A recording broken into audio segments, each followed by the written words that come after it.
علامہ اقبال نے کہا تھا، اٹھو میری دنیا کے غریبوں کو جگا دو، اٹھو میری دنیا کے غریبوں کو جگا دو، کاخ عمرہ کے در و دیوار ہلا دو۔ ایک پرچی سے ڈرتے ہیں، غریب کی پرچی سے۔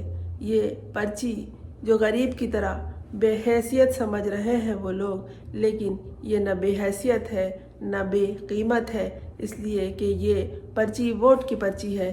یہ جب ووٹ ڈالا جائے گا، یہ جب بیلٹ باکس میں غریب کے ہاتھوں سے ایک پرچی جائے گی تو یہ اس غریب کی تقدیر کو بدلنے کا حوصلہ دکھا دے گی دنیا کو، اور یہی وہ پرچی ہے جو انہیں یہاں سے کک آؤٹ کرے گی کہ جہاں سے آئے ہو وہیں چلے جاؤ۔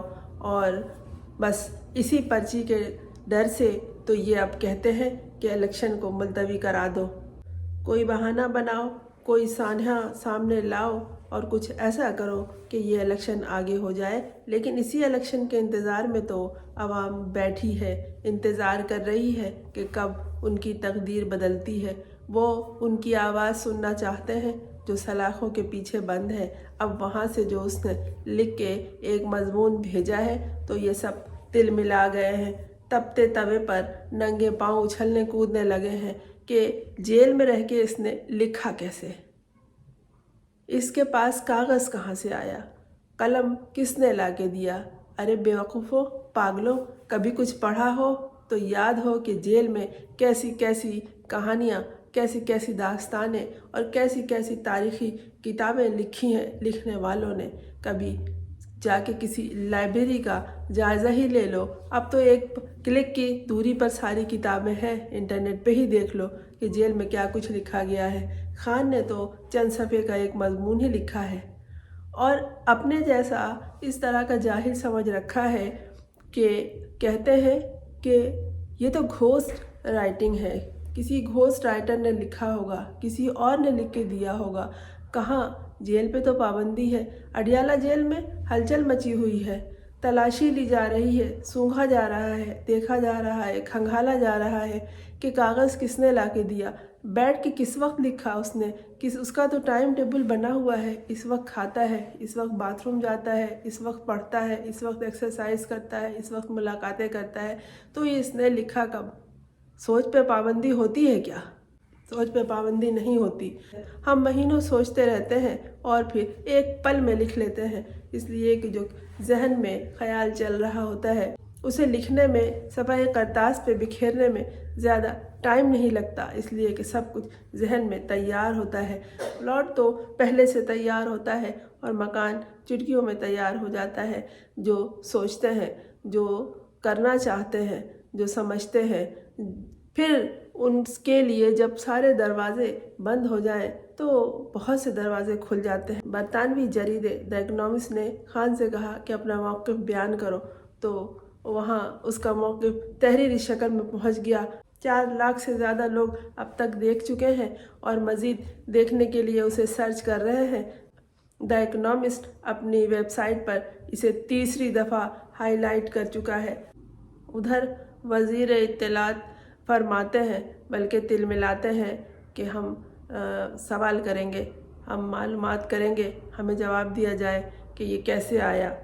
خان کو جیل میں بند کیا ہے، اس کی تحریر کو، اس کے قلم کو تو نہیں، اس کی سوچ کو کیسے پابند سلاسل کرو گے؟ اسی سوچ کے وجہ سے تو وہ آج جیل میں بند ہے۔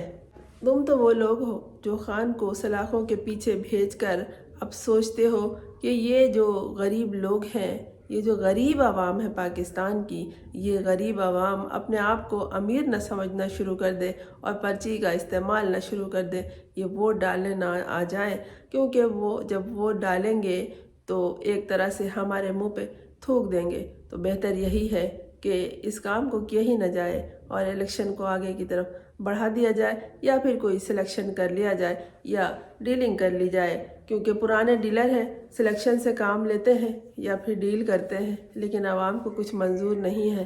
اور سمجھتے تھے کہ یہ جو قوم ہے، جو بیوقوف سمجھتے ہیں جسے، وہ بس ناچنا گانا جانتی ہے کہ جیل اڈیالہ کے نام پہ ناچ رہی ہے، یا قیدی نمبر 804 کا نام لے کے وہ کود رہی ہے، پھاند رہی ہے، اچھل رہی ہے، لیکن انہیں یہ وہم و گمان میں بھی نہیں تھا کہ ایک مضمون اڈیالہ جیل سے جائے گا اور جا کے دنیا کے سب سے بڑے جریدے میں چھپ جائے گا۔ اس کے بعد ہم سب تل ملاتے رہیں گے، تل ملاتے تو رہیں گے آپ سب کے سب، اس لیے کہ آپ کو عوام سے کوئی دلچسپی نہیں، عوام بھی تو اپنے گھر میں تل ملا رہی ہے، مہنگائی کے عذاب کے نیچے دبی ہوئی اور اپنے مسائل کے عذاب کے نیچے دبی ہوئی تل ملاتی رہی ہے۔ اب وہ انتظار کر رہی ہے کہ ان کی تل ملاہٹ، ان کی بلبلاہٹ، ان کی کلبلاہٹ ختم ہو تاکہ انہیں سکون کا سانس لیا جائے، وہ کہہ سکیں کہ یہ ہماری ریاست ہے، یہ ہمارے حکمران ہیں۔ وہ انتظار کر رہے ہیں الیکشن کا، الیکشن اپنے ٹائم پہ ہو جانا چاہیے، صرف الیکشن چاہیے، سلیکشن نہیں، اور نہ ہی کوئی التوا، کوئی ملتوی کا لفظ استعمال نہیں ہونا چاہیے۔ میں ہوں فرزانہ روحی اسلم۔ آپ نے اگر اس چینل کو سبسکرائب نہیں کیا ہے تو کر لیجئے تاکہ میرا اور آپ کا ایک تعلق بندھا رہے۔ دیکھتے ہیں کہ آئندہ عمران خان کون سے نئے طور طریقے لے کے سامنے آتا ہے، کیونکہ ہر بار وہ دنیا کو دنگ کر دیتا ہے۔ میری طرح آپ بھی انتظار کیجئے اور اچھے گمان رکھیے۔